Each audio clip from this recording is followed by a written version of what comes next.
depuis qu'il est là, il n'y a pas que lui, hein, ça a commencé bien avant, mais lui, il a accéléré les choses. On voit bien que la déliquescence des services publics, elle a accéléré depuis qu'il est là. On voit bien qu'il dilapide l'argent public sans se rendre compte à personne. Ça m'étonne même que ce soit seulement aujourd'hui que les gens ils se rendent compte de ça.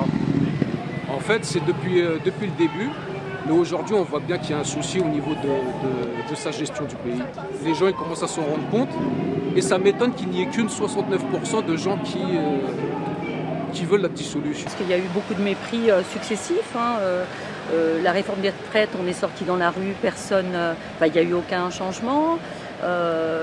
Si je remonte un peu plus loin, les Gilets jaunes, c'était la même chose. Le président s'est servi de ces mécontentements pour lancer, je ne sais plus comment il avait appelé ça, une espèce de mascarade où il y a les états généraux de je ne sais plus quoi, où il allait visiter la France pour demander aux gens leur avis, et il n'en a jamais tenu compte en fait. Donc je pense que là, il y a une vraie crise de confiance dans les institutions et dans la personne qui est censée représenter le vote des Français.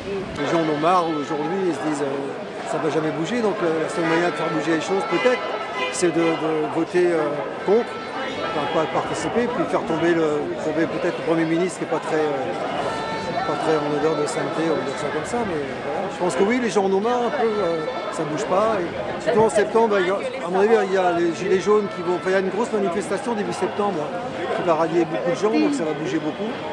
Donc voilà, il y en a un ras-le-bol, je pense, un peu ras-le-bol général, avec une ambiance générale qui n'est pas bonne, avec la guerre un peu partout. Enfin voilà, il y a plein de choses qui ne vont pas. Donc, on le voit bien sur la scène internationale, il est ridicule comme tout.